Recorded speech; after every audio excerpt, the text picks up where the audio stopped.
Assalamualaikum warahmatullahi wabarakatuh.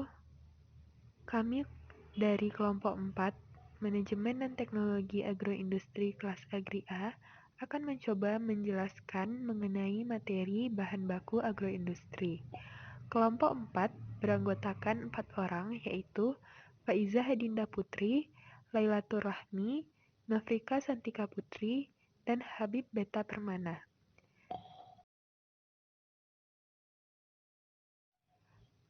Dalam topik bahan baku agroindustri ini, terdapat 3 materi, yaitu produk pertanian, yang kedua kimia organik dan biokimia, dan yang ketiga adalah air, karbohidrat, lemak, protein, vitamin, dan mineral.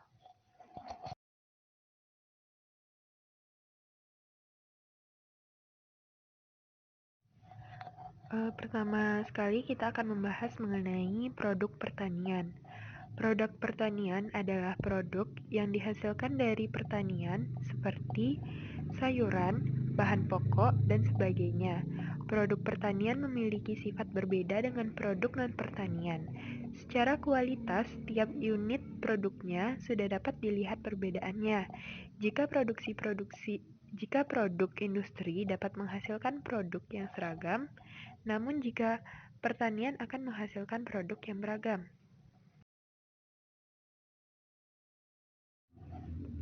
Selanjutnya adalah sifat-sifat produk pertanian. Yang pertama adalah mudah rusak. Hasil pertanian memang tidak mampu bertahan dalam waktu yang lama tanpa penanganan tertentu. Yang kedua, makan tempat. Hasil pertanian mayoritas membutuhkan tempat atau ruang penyimpanan yang luas. Akibatnya akan meningkatkan biaya pengangkutan dan penyimpanan produk. Yang ketiga adalah musiman. Musiman berarti tidak setiap saat produk tersebut dihasilkan, atau hasil produknya akan diperoleh pada waktu-waktu tertentu saja. Hal ini dapat menyebabkan ketidakstabilan harga produk tertentu di pasaran.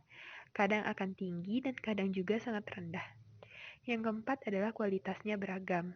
Hasil pertanian selalu bergantung pada alam. Manusia tidak bisa dengan pasti menjadikan produk pertanian yang dihasilkan akan beragam.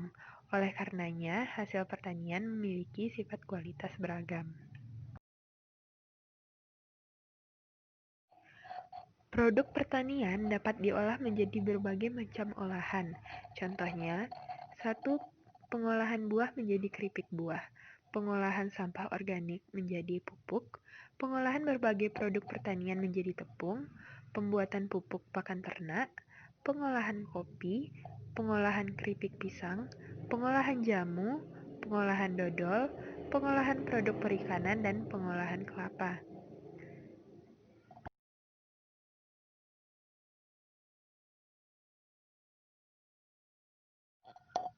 Yang kedua yaitu kimia organik dan biokimia.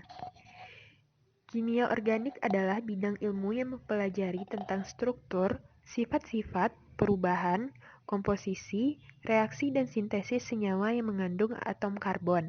Tidak hanya senyawa hidrokarbon, tetapi juga senyawa yang mengandung unsur lain seperti hidrogen, nitrogen, oksigen, halogen, fosfor, silikon, dan sulfur.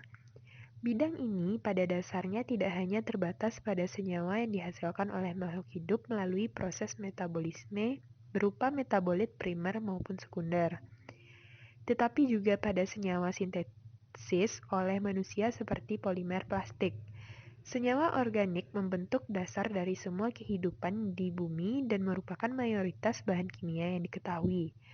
Pola ikatan yang dibentuk oleh karbon berupa ikatan tunggal, rangkap 2, rangkap 3, dan ditambah struktur dengan elektron terdelokalisasi membuat susunan senyawa organik secara struktural sangat beragam. Cakupan aplikasi dari senyawa organik ini sangat luas, mulai dari obat-obatan, makanan, bahan bakar, cat, kosmetik, dan lain-lain. Selanjutnya yaitu biokimia. Biokimia adalah bidang ilmu yang mempelajari pengetahuan tentang struktur, fungsi, dan interaksi biomolekul yang menyusun sel. mekanisme reaksi katalisis enzim, energetika, dan reaksi-reaksi metabolisme sel. Proses sinyal transduksi yang berkaitan dengan fungsi biologis dan fisiologis sel pada tingkat molekuler dan informasi genetik. Bidang ilmu ini juga didukung dengan penguatan pemahaman teknik isolasi biomolekul dari berbagai sumber daya alam hayati, pemurnian, karakterisasi biomolekul yang mengandung pemanfaatan dan pengembangan sumber daya alam hayati menjadi produk bioteknologi. Penelitian pada bidang biokimia ini mencakup isolasi mikroalga sebagai sumber makanan fungsional, senyawa obat dan bahan baku biofuel, isolasi, karakterisasi, dan bioproses enzim-enzim yang bekerja pada karbohidrat seperti keluarga amilase, selulase, dan kitinase, studi isolat bakteri asam laktat dari virgin coconut oil, studi target dan mekanisme kerja bioaktivitas senyawa bahan alam serta penentuan biomarker khusus untuk pasien kanker payudara Indonesia. Selanjutnya kita akan membahas mengenai air, karbohidrat, lemak, protein, vitamin, dan juga mineral. Yang pertama adalah air. Air adalah senyawa gabungan antara dua atom hidrogen dan satu atom oksigen menjadi H2O. Air merupakan zat esensial bagi kehidupan. Air dengan rumus kimia H2O adalah benda tak berbau, tak berwarna, dan tak berasa. Sifat-sifat air, yang pertama adalah mengalir dari tempat yang tinggi menuju permukaan yang rendah. Yang kedua, memberi tekanan. Yang ketiga, memiliki kapilaritas atau mampu meresap melewati celah kecil. Yang keempat, melarutkan benda tertentu, misalnya garam dan gula.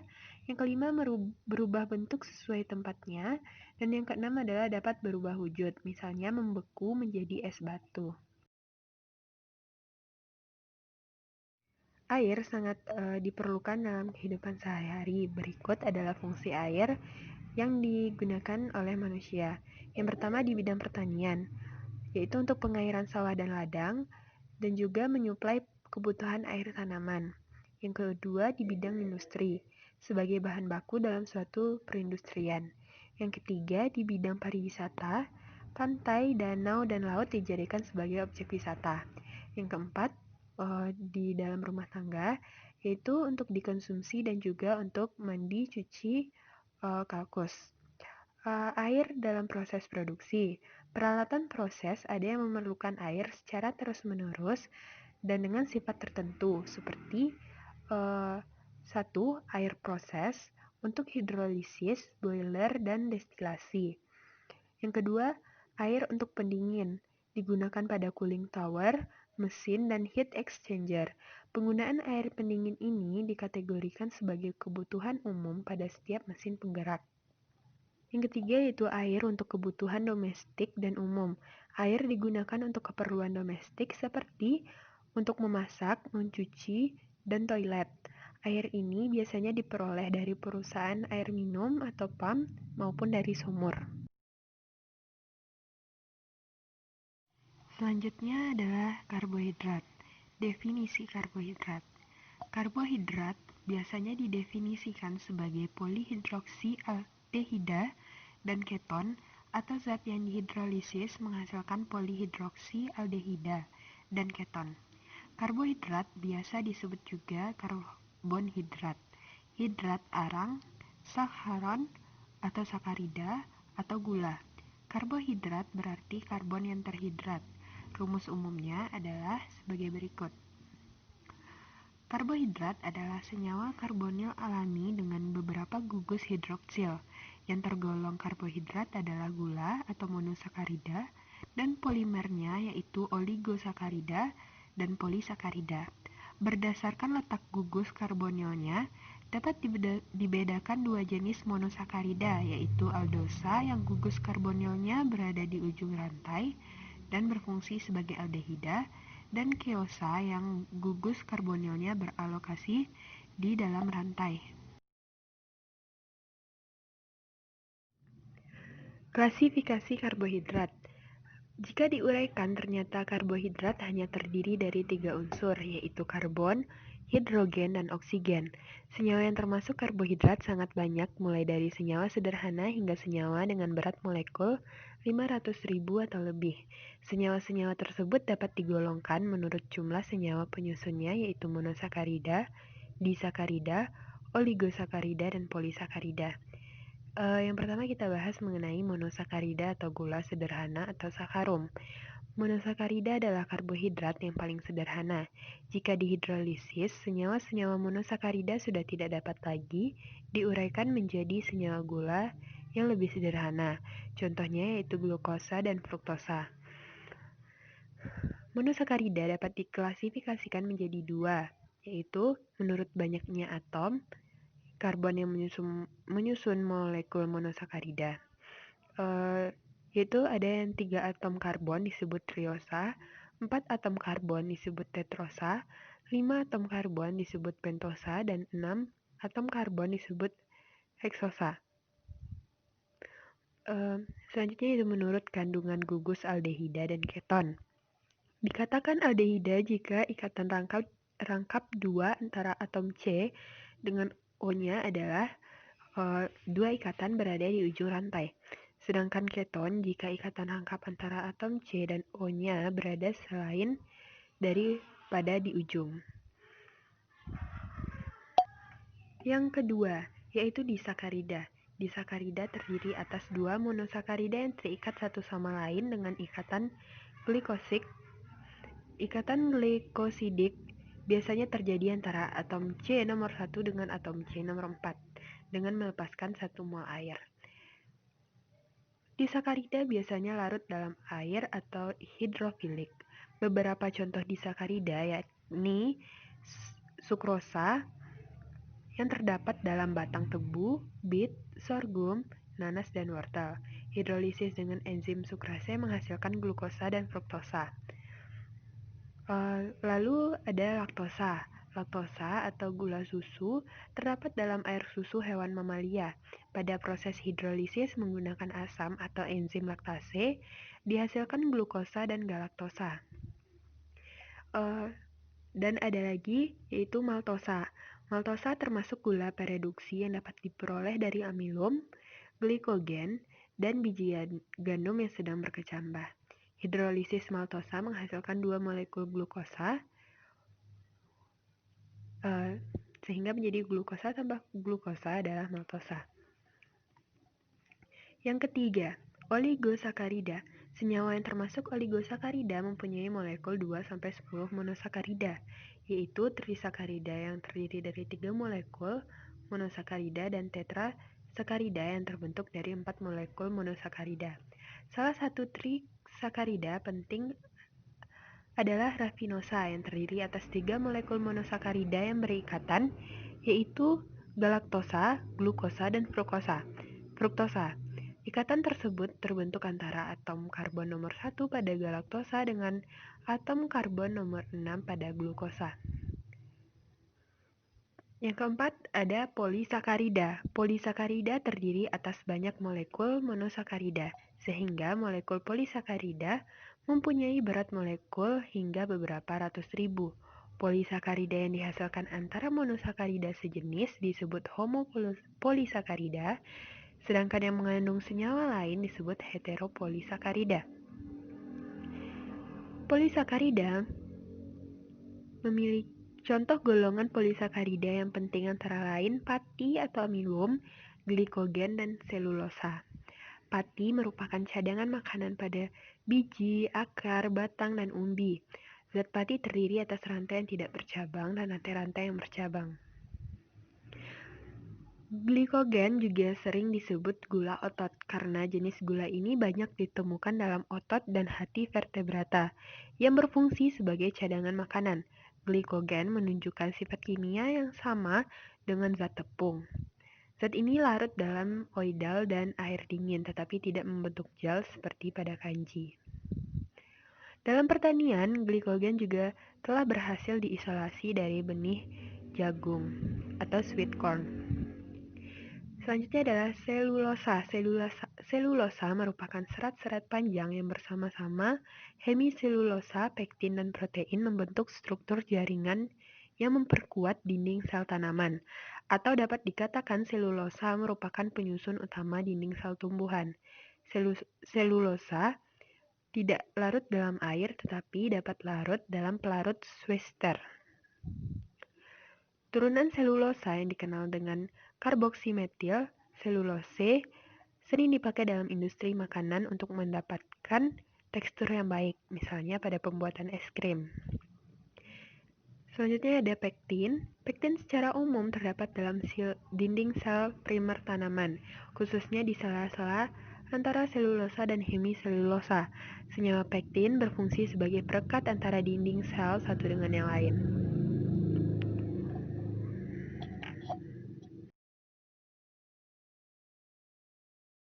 Selanjutnya kita beralih ke lemak. Lemak merupakan suatu senyawa kimia tidak larut air yang disusun oleh unsur karbon, hidrogen, dan oksigen. Lemak bersifat hidrofobik atau tidak larut dalam air. Untuk melarutkan lemak dibutuhkan pelarut khusus seperti eter, kloroform, dan benzen. Lemak ini juga biasanya disebut dengan lipid.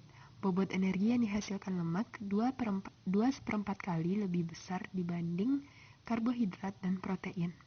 1 gram lemak dapat menghasilkan 9 kalori. Selama proses pencernaan lemak akan dipecah menjadi asam lemak dan gliserol agar bisa diserap oleh organ pencernaan lalu dibawa ke organ yang membutuhkannya. Sumber lemak. Dari tanaman disimpulkan lemak disebut lemak nabati. Beberapa bahan yang mengandung lemak nabati adalah kelapa, kemiri, zaitun, kacang, margarin, kedelai, dan lain sebagainya. Lemak makhluk titik awal. Disinggung lemak makhluk. Beberapa bahan yang mengandung lemak makhluk adalah daging, cheddar, susu, ikan baru, telur, dan sebagainya. Lalu struktur lemak. Komponen penyusun lemak menggabungkan karbon, hidrogen, oksigen, dan sekali dalam fosfor sementara dan nitrogen. Partikel lemak terdiri dari 4 bagian, khususnya 1 atom gliserol dan 3 partikel lemak tak jenuh lemak. Asam terdiri dari rantai hidrokarbon dan karboksil mengumpulkan COOH. Molekul gliserol memiliki 3 hidroksil banyak OH dan masing-masing interfase dengan hidroksil yang pertemuan sekelompok karboksil dari lemak tak jenuh.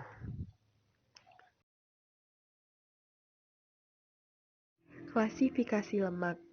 Yang pertama ada lemak sederhana, yaitu lemak sederhana terbuat dari trigliserida yang terdiri dari gliserol dan 3 lemak tak jenuh bercampur lemak. Contoh langsung ialah lilin atau malam atau plastisin, yaitu lemak sederhana yang kuat pada suhu kamar, dan minyak atau cairan berminyak dasar pada suhu kamar. Yang kedua adalah lemak campuran, yaitu campuran lemak dengan paduan campuran berminyak tidak lemak. Contoh, lipoprotein atau campuran lipid dan protein, fosfolipid campuran lipid dan fosfat, dan fosfatidilkolin yang merupakan campuran dari lipid, fosfat, dan kolin. Yang ketiga, lemak awal ialah senyawa datang tentang karena prosedur hidrolisis korosif lemak, misalnya kolesterol dan asam lemak. Jenis-jenis lemak, yang pertama ada jenis lemak berdasarkan sumber lemaknya. Ada lemak hewani merupakan suatu lemak yang bersumber dari hewan, dan lemak nabati merupakan salah satu lemak yang bersumber dari tumbuhan. Yang kedua, jenis lemak berdasarkan struktur kimianya. Ada lemak sederhana, yaitu lemak yang disusun oleh trigliserida, yaitu 3 asam lemak dan 1 gliserol. Contoh lemak ini adalah lilin dan minyak. Lalu lemak campuran ialah lemak yang terdiri dari asam lemak dan gugus tambahan lain selain lemak. Contohnya adalah lipoprotein mengandung protein dan fosfolipid yang mengandung fosfat. Yang ketiga, lemak derivat, yakni senyawa lemak yang dihasilkan dari proses hidrolisis lipid. Contohnya kolesterol dan asam lemak. Berdasarkan ikatan kimianya dibagi lagi menjadi 2, yaitu asam lemak jenuh dan asam lemak tak jenuh. Jenis yang ketiga yaitu jenis lemak berdasarkan ikatan kimianya. Lemak jenuh yaitu struktur lemak dengan hidrokarbon ikatan tunggal yang berbahaya bagi tubuh manusia karena dapat melekat dan menggumpal sehingga dapat mengganggu sistem peredaran darah. Lemak jenuh kebanyakan berasal dari hewan seperti daging, susu murni, dan lain-lain. Lemak tak jenuh merupakan salah satu struktur lemak dengan hidrokarbon satu atau lebih ikatan rangkap atau ganda yang dapat menguntungkan tubuh. Lemak tak jenuh kebanyakan berasal dari tumbuhan, contohnya lemak dari buah alpukat dan kacang-kacangan. Fungsi lemak yang pertama, menjadi cadangan energi dalam bentuk sel lemak. Jika lemak yang dikonsumsi berlebihan, maka lemak tersebut akan disimpan di berbagai tempat seperti di bawah lapisan kulit untuk dijadikan cadangan energi. Yang kedua, pelindung organ penting saat terjadi goncangan karena memiliki struktur seperti bantalan. Yang ketiga, melindungi tubuh dari perubahan suhu lingkungan. Lemak bisa melindungi tubuh dari suhu yang rendah. Yang keempat, salah satu bahan dasar yang dibutuhkan untuk produksi hormon vitamin, membran sel, dan membran organel sel. Yang kelima, pelarut vitamin A, D, E, dan K. Yang keenam, sebagai bahan penyusun empedu dan asam folat. Yang ketujuh, mengoptimalkan fungsi pencernaan. Lemak bisa memperlambat sistem pencernaan saat proses pencernaan berlangsung sehingga rasa lapar tidak muncul terlalu cepat. Selanjutnya adalah protein. Istilah protein berasal dari bahasa Yunani yaitu proteos yang berarti yang utama atau yang didahulukan. Kata ini diperkenalkan oleh ahli kimia Belanda Gerardus Mulder. Ia berpendapat bahwa protein adalah zat yang paling penting dalam setiap organisme. Protein adalah bagian dari semua sel hidup dan merupakan bagian terbesar tubuh selain air. 1/5 bagian tubuh adalah protein, separuhnya ada di dalam otot, 1/5 dalam tulang dan tulang rawan, 1/10 dalam kulit dan selebihnya dalam jaringan lain dan cairan tubuh.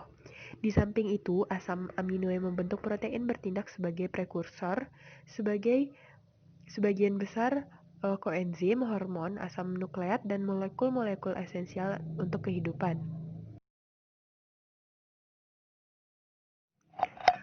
Fungsi protein diantaranya untuk membangun sel jaringan tubuh, untuk mengganti sel tubuh yang aus atau rusak, untuk membuat air susu, enzim dan hormon air susu ibu, membuat protein darah, untuk mempertahankan tekanan osmosis darah, untuk menjaga keseimbangan asam basa dari cairan tubuh, sebagai pemberi kalori, untuk pertumbuhan dan pemeliharaan, untuk pembentukan ikatan-ikatan esensial tubuh, untuk mengatur keseimbangan air dalam tubuh, untuk memelihara netralitas tubuh, untuk pembentukan antibodi, untuk mengangkat zat-zat gizi, dan sebagai sumber energi.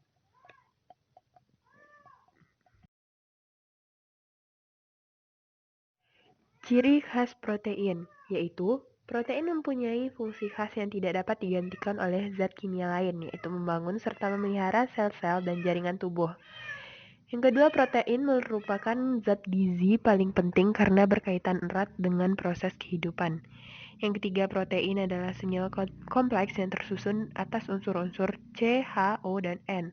Namun demikian, ada pula protein yang mengandung unsur S dan P. Selanjutnya adalah klasifikasi protein. Protein terdapat dalam bentuk serabut, fibrous, globular, dan konjungsi. Yang pertama adalah protein dalam bentuk serabut, terdiri atas beberapa rantai peptida berbentuk spiral dan terjalin satu sama lain sehingga menyerupai batang yang kaku. Contohnya yaitu protein serabut adalah kolagen, elastin, keratin, dan miosin. Yang kedua, protein globular. Contohnya adalah albumin, globumin, histon, dan protamin. Yang ketiga, protein konjungsi merupakan protein sederhana yang terikat dengan bahan-bahan non-asam amino atau gugus prostetik. Contohnya adalah nukleoprotein, lipoprotein, fosfoprotein, dan metaloprotein. Komposisi kimia protein, yaitu protein adalah molekul makro yang mempunyai berat molekul antara 5.000 hingga beberapa juta. Protein terdiri atas rantai-rantai panjang asam amino yang terikat satu sama lain dalam ikatan peptida. Asam amino terdiri atas unsur-unsur karbon, hidrogen, oksigen, dan nitrogen. Beberapa asam amino di samping itu mengandung unsur fosfor, besi, iodium, dan kobalt. Untuk nitrogen adalah unsur utama protein, akan tetapi tidak terdapat di dalam karbohidrat dan lemak. Unsur nitrogen merupakan 16% dari berat protein. Molekul protein lebih kompleks daripada karbohidrat dan lemak dalam hal berat molekul dan keanekaragaman unit-unit asam amino yang membentuknya. Berat molekul protein bisa mencapai 40 juta bandingkan dengan berat molekul glukosa yang besarnya 180. Jenis protein sangat banyak, mungkin sampai 1010 hingga 1012. Ini dapat dibayangkan bila diketahui bahwa protein terdiri atas sekian kombinasi berbagai jenis dan jumlah asam amino. Ada 20 jenis asam amino yang diketahui sampai sekarang yang terdiri atas 9 asam amino esensial dan 11 asam amino non-esensial. Sumber protein. Yang pertama adalah protein hewani. Bahan makanan hewani merupakan bahan protein yang baik dalam jumlah maupun mutu. Sumber protein hewani dapat terbentuk daging dan alat-alat dalam seperti hati, pankreas, ginjal, paru, jantung, jeroan, susu, telur, dan ikan. Ayam dan jenis burung lain merupakan sumber protein yang berkualitas baik. Yang kedua ada protein nabati, sedangkan protein nabati terdapat dalam biji-bijian, kacang-kacangan, dan gandum. 1 gram protein mampu menghasilkan energi 4,1 kalori. Selanjutnya adalah vitamin. Vitamin adalah nutrisi tambahan yang diperlukan bagi tubuh untuk bisa menunjang kinerja tubuh. Umumnya, vitamin berasal dari makanan dan buah-buahan yang bersifat organik. Tubuh manusia membutuhkan vitamin. Hal ini dikarenakan tubuh manusia mungkin saja kurang dalam produksi vitamin yang dibutuhkan tersebut. Seperti contohnya ketika kita sedang berjemur di pagi hari. Sinar matahari pagi membantu produksi vitamin D pada tubuh kita. Selain itu, karena tidak semua vitamin dapat diproduksi oleh tubuh kita, maka manusia tetap membutuhkan vitamin sebagai nutrisi tambahan. Jika kita tidak mendapatkan kadar vitamin yang cukup, kondisi tersebut bisa menimbulkan beberapa gejala penyakit. Tipe-tipe vitamin. Yang pertama ada vitamin B. Kekurangan vitamin B dapat menyebabkan beri-beri. Sumber utama vitamin B berasal dari ragi, kuaci, beras coklat, gandum, asparagus, kubis, jeruk, kentang, dan telur. Kemudian vitamin B2. Kekurangan vitamin B2 dapat menyebabkan ariboflavinosis. Sementara vitamin B2 umumnya bersumber dari asparagus, pisang, keju, susu, yogurt, telur, ikan, dan kacang hijau. Vitamin B3, kekurangan vitamin B3 dapat menyebabkan pellagra dengan mengalami gejala seperti diare, dermatitis, dan gangguan mental. Sumber utama vitamin B berasal dari daging ayam, daging sapi, ikan, tuna dan salmon, susu, telur, alpukat, kurma, tomat, brokoli, dan ubi. Vitamin B5 bersumber dari daging-dagingan, gandum utuh, brokoli, alpukat, royal jelly, dan telur ikan. Vitamin B6. Jika tubuh manusia kekurangan vitamin B6, maka akan menyebabkan anemia atau kerusakan pada beberapa sistem saraf. Vitamin B6 sendiri bersumber dari bahan makanan seperti daging, pisang, gandum, sayuran, dan juga kacang. Vitamin B7. Kekurangan vitamin B7 bisa menimbulkan dermatitis pada tubuh. Vitamin B7 berasal dari kuning telur, hati, dan beberapa jenis sayuran. Vitamin B9, vitamin ini sangat berguna ketika menjalani masa kehamilan bagi wanita. Jika tubuh wanita hamil, kekurangan vitamin B9 meningkatkan risiko kandungan untuk mengalami cacat pada kelahiran. Sumber utama dari vitamin B9 berasal dari sayuran hijau, kuaci, dan juga ragi. Vitamin B12. Kekurangan vitamin B12 dapat menyebabkan anemia. Sumber utamanya sendiri berasal dari ikan, kerang, daging sapi, daging unggas, telur, susu, dan produk olahannya. Kemudian vitamin C. Jika tubuh kurang asupan vitamin C, maka akan menimbulkan penurunan daya tahan tubuh. Vitamin C umumnya bersumber dari buah-buahan seperti jeruk dan kiwi. Selain buah, vitamin C juga bisa ditemukan dari beberapa jenis sayuran. Vitamin A. Kekurangan vitamin A dapat menyebabkan rabun ayam atau rabun senja dan keratomalacia. Selain itu, kekurangan vitamin A bisa menimbulkan kelainan pada kornea mata yang menyebabkan kornea mata menjadi kering. Vitamin A bersumber dari minyak ikan kod, wortel, brokoli, ubi, mentega, kubis, bayam, labu, beberapa jenis telur, dan keju, melon, dan susu. Vitamin D. Kekurangan vitamin D dapat menyebabkan pelunakan pada tulang dan juga osteomalacia. Vitamin D bersumber dari sinar matahari pagi dan juga ikan, telur, hati, sapi, dan juga jamur. Vitamin E berasal dari buah kiwi, kacang almond, alpukat, telur, susu, kacang, dan juga minyak sayur. Vitamin K umumnya berasal dari sayuran hijau seperti seledri, alpukat, dan buah kiwi. Kemudian ada vitamin dapat dikategorikan dalam dua kategori, yaitu vitamin yang larut lemak dan yang larut air. Vitamin yang larut lemak, yaitu vitamin yang larut dalam lemak adalah vitamin A, D, E, dan K. Kelebihan vitamin yang larut dalam lemak akan disimpan di dalam liver atau hati yang tidak akan dihilangkan dari tubuh. Vitamin yang larut air, yaitu vitamin yang larut dalam air adalah B dan C. Kelebihan vitamin yang larut dalam air dikeluarkan melalui urin dan keringat. Selanjutnya itu mineral. Mineral adalah suatu zat padat yang tersusun dari senyawa kimia yang dibentuk secara alami oleh peristiwa-peristiwa anorganik, yang memiliki penempatan atom secara beraturan dan memiliki sifat kimia dan fisika tertentu.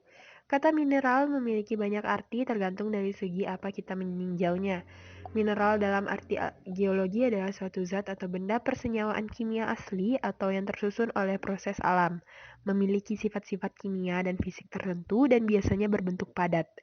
Yang dimaksud persenyawaan kimia asli adalah mineral harus terbentuk secara alami oleh alam, karena banyak zat yang sifatnya sama dengan mineral dapat dibuat di laboratorium. Mineral tersusun atas atom-atom serta molekul-molekul dari unsur yang berbeda namun memiliki pola yang teratur. Karena keteraturan ini membuat mineral mempunyai sifat yang teratur. Selanjutnya yaitu jenis-jenis mineral dan manfaatnya bagi manusia. Yang pertama yaitu kalsium. Kalsium memang kerap menjadi kandungan andalan produk susu, berperan sebagai pembentuk tulang dan menjaga kesehatannya. Saat kekurangan asupan kalsium, seseorang akan lebih rentan mengalami penyakit osteoporosis. Yang kedua, klorida. Mineral klorida berperan sebagai elektrolit dan membantu produksi asam lambung.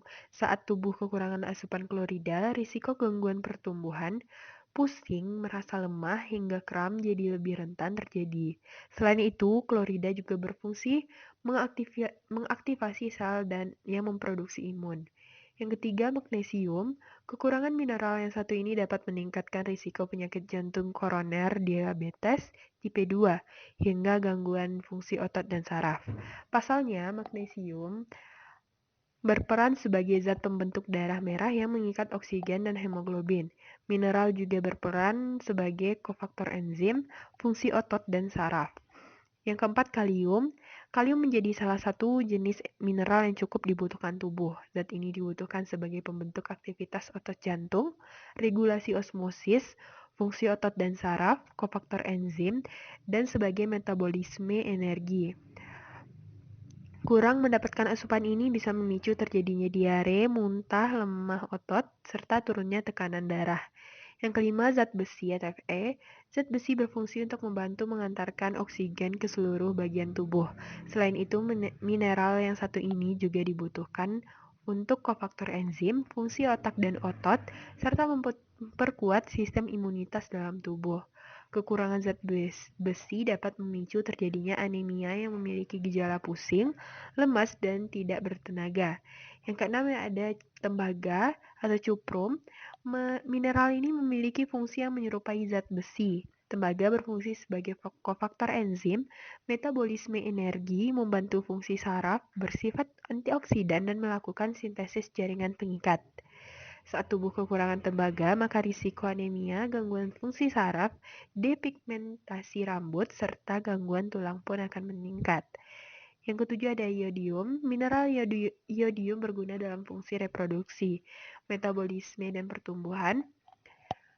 Kekurangan iodium dapat memicu terjadinya gondok, tumbuh kerdil, pertumbuhan terhambat, serta gangguan mental. Yang kedelapan ada selenium. Selenium memiliki peran antioksidan yang dapat membantu mengatasi racun, serta membantu hormon, sistem imun, dan melindungi sel dari proses oksidasi sendiri. Kurang selenium bisa memicu terjadinya masalah jantung dan gangguan sistem kekebalan tubuh. Yang kesembilan ada zinc. Zinc memegang peran dalam menjaga fungsi membran, sistem imun, juga sebagai antioksidan. Kekurangan zinc pada tubuh dapat menyebabkan gangguan kulit, menurunnya kadar kolesterol baik HDL, serta menurunkan nafsu makan. Yang ke-10 ada fluorida. Mineral yang satu ini berfungsi untuk menjaga kesehatan gigi. Fluorida dapat menghambat pembentukan karang gigi, sehingga saat kekurangan mineral ini, masalah gigi dan kerusakan jadi lebih mudah terjadi.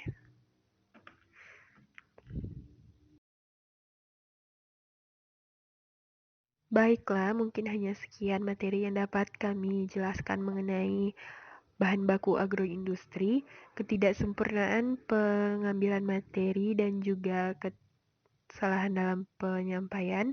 Mohon dimaafkan. Terima kasih atas perhatiannya. Wabillahi taufik wal hidayah. Assalamualaikum warahmatullahi wabarakatuh.